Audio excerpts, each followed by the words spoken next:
Hey guys, it's Alex, and in today's video, I want to show you how to do Google Ads keyword research for your pest control business. We just took on a pest control client, and this is fresh in my mind, so I just wanted to show you guys the process of what I would go through here in my test account.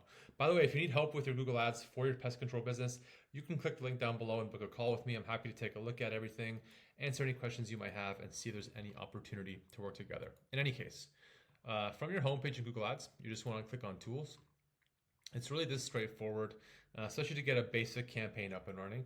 In Tools, you would just click on Discover New Keywords. Now from here, you're going to want to add pest control. Now there are a whole bunch of different aspects of pest control that you could bid on or create a campaign around, but we just want to start with the most broad information possible just to make sure our targeting is right and that everything is set up right. And then from here, you would choose your area. I'm just going to go with Philadelphia today. Philadelphia and include. I mean, of course, if you were in Philadelphia, depending on your service area, you'd want to add a much broader radius, but for the purpose of this video, that's fine. From here, you just click Get Results. And this is going to populate in. And now you'll be able to see what people are searching for within Philadelphia, what kind of the bids you can expect, what you can expect to pay per click. And you can see these are very high cost per click for pest control. Philadelphia is an extremely competitive market. And just start scrolling through, make sure you change this, to see what kind of keywords that you would start bidding on for your Google Ads campaign for your pest control business. Now, instead of scrolling here, right, you don't want to just scroll through here and write something down. What you want to do from here is download keyword ideas into Google Sheets, right? And this is going to open, and I'll show you guys why this is a lot easier in a second. But this is going to give you the beginning. This is going to build up the beginning part of your keyword research strategy for Google Ads. You can find most of the keywords here that you'll need, and this is just a great place to start. And you can see a lot of them. This is the average monthly searches. You can see there's a lot of demand within Philadelphia for a lot of various searches. All right. So here you have a Google Sheet, which you would want to export. Let me move my face over. Which you'd want to export from Google Ads. It's just going to make it a lot easier to go through everything, to track everything. And I'm just going to pause for a moment and jump back in once this is done. Okay, I've gone ahead and just formatted my sheet. What I do have is just an ad group column. And now if you were in a much bigger regional or national area, you would probably have a campaign as well as an ad group column. But for the purpose of Philadelphia, everything's going to be within one campaign, a Philadelphia campaign, and then we're going to have all the different ad groups set up in there.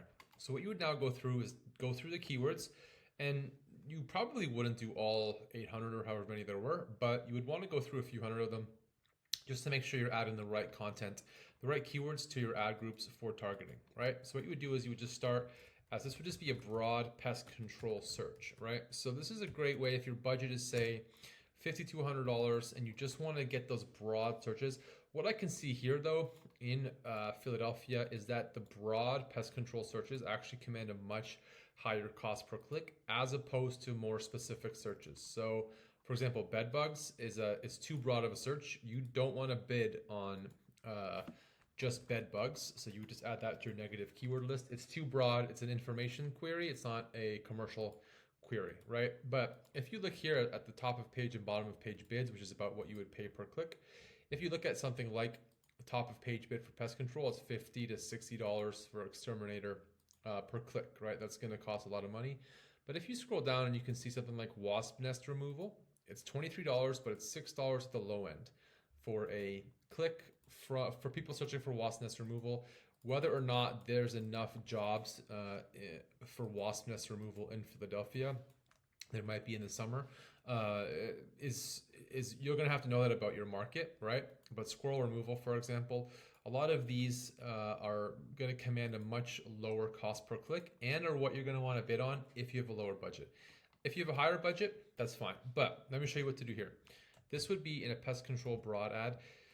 Exterminator is slightly different. I know it means the same thing, but just given on the query and for what people are looking for, and even you can even see for the volume here, it's better to have your own exterminator ad group as well as a pest control ad group. People look at that differently in their minds. And then, so it just makes sense to have both so that your targeting is exact, right? And so what you want to do is just go through each of these. This is NA.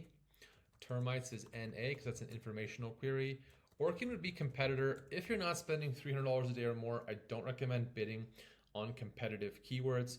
But if you are, then it might make sense to set aside about 5 to 10% of your budget for a competitor keyword campaign, or for a campaign. This way, if somebody does search for your competitors, there's a chance that they will see your ad. The cost per click is quite low, and if your competitors are running ads, they'll show up at the top of the page, so they'll pay more.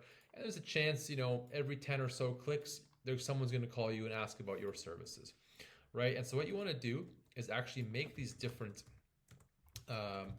bee removal, bedbug exterminator. What you want to do is go through each of these, right? And decide on which ad group you want to add them to. And now if you're not sure, I will show you quickly ad group versus ad. What I mean by that, let me just pull up an image for you here. All right, here is a nice image of what that looks like. So your campaign is your overall arching structure, right? It's campaign. So your campaign is going to be pest control or even just Philadelphia, right? The ad group is going to be things like bee removal. This one would be rodent removal, right? You would have one as a broad pest control. You would have termite inspections, right? These are going to be like the sub-services that you are going to offer based on whatever services you offer from your pest control business in that area.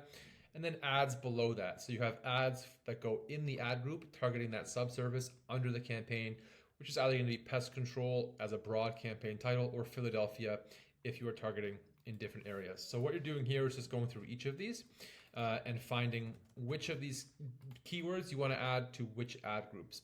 You don't want to add them all to pest control because you're not going to have targeted landing pages. So for each of these keywords, you want to have a targeted landing page, which means if you're running ads for bedbug treatment, bedbug removal, you want to be sending these people that click on your ad to a bedbug related page. For example, if we search for bedbug removal, Philadelphia, right? Here is the Google Ads query. Here's the result. So these guys are sending us, for whatever reason, this is a page, right? Evan's Pest Control Service is talking about mice.